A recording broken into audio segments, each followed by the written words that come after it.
America, China और Japan जैसे विकसित देशों को एक खबर ने चौंका दिया है। ये खबर है ऊर्जा के अकूत भंडार की, और ये भंडार जो मिला है वो हमारी पृथ्वी पर ही मिल गया है। क्योंकि अमेरिका, चाइना और जापान जैसे देश इस मिशन में लगे हुए थे कि चांद पर पहुंच करके ऊर्जा के उस स्रोत को पृथ्वी पर लाया जाए, जिससे हमारे पृथ्वी पर निर्बाध तरीके से सैकड़ों साल तक ऊर्जा की जरूरत पूरी होती रहे। और वो चीज था हीलियम आइसोटोप। जी हां, हीलियम आइसोटोप जिसे चंद्रमा से धरती पर लाने की योजना बनाई जा रही थी और उसे ऊर्जा का बेहतर विकल्प माना जा रहा था। लेकिन अब इस अभियान को धक्का लगा है। वो इसलिए लगा है क्योंकि हाइड्रोजन एक बड़ा विकल्प है ऊर्जा का, जो हमारी पृथ्वी पर ही मिल गया है। जी हां, पृथ्वी पर यह छिपा हुआ खजाना कैसे मिला और ये ऊर्जा का विकल्प कैसे बन सकता है, ये तमाम जानकारी आपको इस वीडियो में मिलने वाली है। तो इस वीडियो को आखिर तक जरूर देखिएगा। नमस्कार, मैं हूं डॉक्टर सुरजीत सिंह और आप देख रहे हैं महाना मिस्ट्री। अगर आपने अभी तक इस चैनल को सब्सक्राइब नहीं किया है तो सब्सक्राइब कर लीजिए, और अगर आपको ये वीडियो अच्छा लगे तो इसको लाइक कीजिए, शेयर कीजिए और कमेंट जरूर कीजिए। जी हां, हाइड्रोजन जिसे ऊर्जा का एक बहुत जबरदस्त विकल्प माना जा रहा है, ये विकल्प इसलिए भी क्योंकि ये दूसरे जीवाश्म ईंधनों की तुलना में बहुत कम प्रदूषण का स्रोत हो सकता है, या लगभग कहें कि ना के बराबर इससे प्रदूषण होता है। और ऐसा ही एक विकल्प है हीलियम आइसोटोप, जो चंद्रमा की सतह पर प्रचुर मात्रा में मिल सकता है, और उसको यहाँ पर लाने की तमाम योजनाएं अमेरिका, जापान और चाइना जैसे जो डेवलप्ड कंट्रीज हैं, जिनके मिशन चल रहे हैं, जिनके स्पेस मिशन के तहत चांद एक प्रमुख जगह है जहां पर पहुंचकर वहां से इस हीलियम आइसोटोप को लाने की योजना बना रहे हैं ये सारे देश, और इस पे अरबों डॉलर खर्च भी हो रहा है।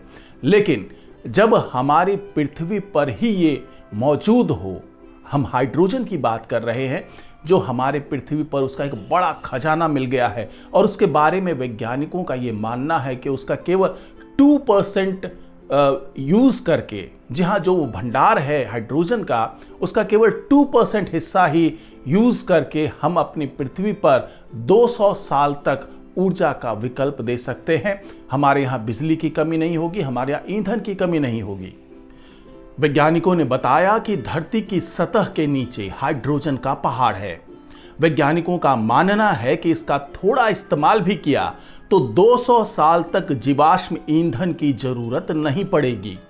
हमारी धरती की सतह के नीचे करीब 6,30,000 करोड़ टन हाइड्रोजन मौजूद है। ये पत्थरों और अंडरग्राउंड रिजर्वायर में मौजूद है।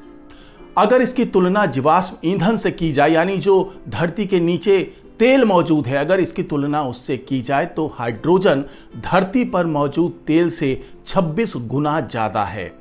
लेकिन दिक्कत यह है कि वैज्ञानिकों को इस हाइड्रोजन की सटीक लोकेशन नहीं पता है। जिसका पता चला है वो या तो समंदर में तट से बहुत दूर है, या फिर बहुत ही ज्यादा गहराई में है। इसकी मात्रा भी ज्यादा नहीं है, इसलिए यहां से हाइड्रोजन निकालना फायदेमंद नहीं है। अब सवाल ये उठता है कि हम जिस हाइड्रोजन के भंडार की बात कर रहे हैं, वो किस तरीके से हमारे पृथ्वी पर आ सकता है, किस तरीके से उसका इस्तेमाल हो सकता है। तो यूएसजीएस के पेट्रोलियम जियोकेमिस्ट जियोफ्री एलिस ने कहा कि हाइड्रोजन भारी मात्रा में मौजूद है। ये क्लीन एनर्जी का सबसे बड़ा सोर्स है। खासतौर से इससे गाड़ियों को चलाने में फायदा है। ये बिजली पैदा कर सकता है। इतने बड़े हाइड्रोजन स्टॉक का मात्र 2% हिस्सा, यानी 124 करोड़ टन, पूरी दुनिया को नेट जीरो उत्सर्जन तक ले जा सकता है, वो भी 200 साल तक। जी हां, 200 साल तक हमें ऊर्जा का ऐसा विकल्प मिल जाएगा जिससे प्रदूषण लगभग जीरो होगा, और हमें एक बेहतर निर्बाध ऊर्जा मिल जाएगी, और उस ऊर्जा से हम परिवहन को सपोर्ट कर सकते हैं। हम ऊर्जा की दूसरी ज़रूरतें, जो बिजली से लेकर के जो दूसरे ईंधन की जहाँ पे ज़रूरत होती है, जहाँ पर जीवाश्म ईंधन का प्रयोग किया जाता है, वहां पर यह विकल्प के तौर पर इस्तेमाल किया जाता है। यानी कहीं से कोई प्रदूषण नहीं, पूरी दुनिया को छुटकारा मिल जाएगा इस प्रदूषण से। इससे हमें ग्लोबल वार्मिंग और क्लाइमेट चेंज जैसी जो बड़ी मुसीबत है उससे भी छुटकारा मिल जाएगा। जियोलॉजिस्ट सारा जेलमैन ने कहा कि जीवाश्म ईंधन के बराबर हाइड्रोजन की मात्रा से दोगुना ऊर्जा मिलती है। सारा और जियोफ्री की स्टडी हाल ही में साइंस एडवांस जर्नल में छपी है। हाइड्रोजन की मात्रा का पता करने के लिए दोनों वैज्ञानिकों ने धरती से निकलने वाले हाइड्रोजन का मॉडल बनाया। तब पता चला कि इतनी बड़ी तादाद में हमारे धरती के गर्भ में ये हाइड्रोजन छुपा हुआ है और इस हाइड्रोजन का इस्तेमाल हम ऊर्जा के विकल्प के तौर पर कर सकते हैं। वैज्ञानिकों ने बताया कि पत्थरों के बीच रासायनिक प्रक्रिया यानी केमिकल रिएक्शन की वजह से हाइड्रोजन बनता है। पानी जब दो हिस्सों में बंटता है तब हाइड्रोजन और ऑक्सीजन निकलता है। प्रकृति में दर्जनों प्रक्रियाएं ऐसी होती है जिनसे हाइड्रोजन पैदा होता है, लेकिन उनकी मात्रा बहुत कम होती है। जब पश्चिमी अफ्रीका और अल्बानिया के क्रोमियम खदान में वैज्ञानिकों को भारी मात्रा में हाइड्रोजन मिला था, तब से वैज्ञानिक इस स्टडी में लग गए कि धरती की निचली सतह पर हाइड्रोजन की खोज की जाए। अगर हम ये समझना चाहें कि हाइड्रोजन ऊर्जा किस तरीके से मददगार साबित हो सकता है, इसके फायदे क्या हैं, तो जब हाइड्रोजन को जलाया जाता है तो केवल पानी निकलता है। कोई कार्बन डाइऑक्साइड या अन्य प्रदूषक इससे पैदा नहीं होता है। ये इसे एक शून्य कार्बन ईंधन बनाता है जो जलवायु परिवर्तन से लड़ने में मदद कर सकता है। इसके अलावा हाइड्रोजन में बहुत अधिक ऊर्जा होती है, जिसका मतलब है कि ये अन्य ईंधनों की तुलना में कम मात्रा में अधिक ऊर्जा प्रदान कर सकता है।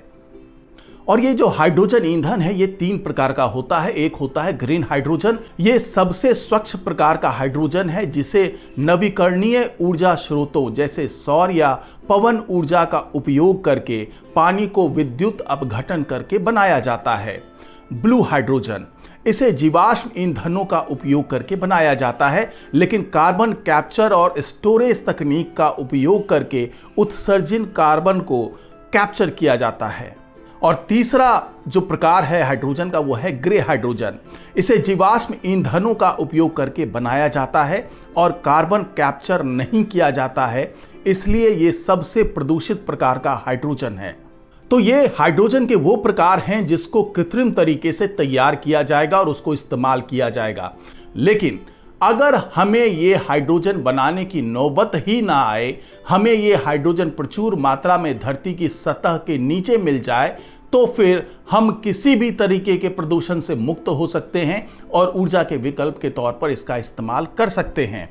तो कुल मिलाकर के अगर हमें इस बात का पता चल जाए कि ये जो हाइड्रोजन का भंडार है एग्जैक्टली कहाँ मौजूद है, यानी उसका लोकेशन क्या है, तो ये एक बड़ी क्रांतिकारी खोज हो सकती है। और इस खोज की मदद से ना हम केवल अपने ऊर्जा की समस्या से छुटकारा पा सकते हैं, बल्कि हम जो तमाम तरह के प्रदूषण है जिसके कारण हमारे पूरे धरती पर खतरा मंडरा रहा है, उस खतरे से भी निपट सकते हैं।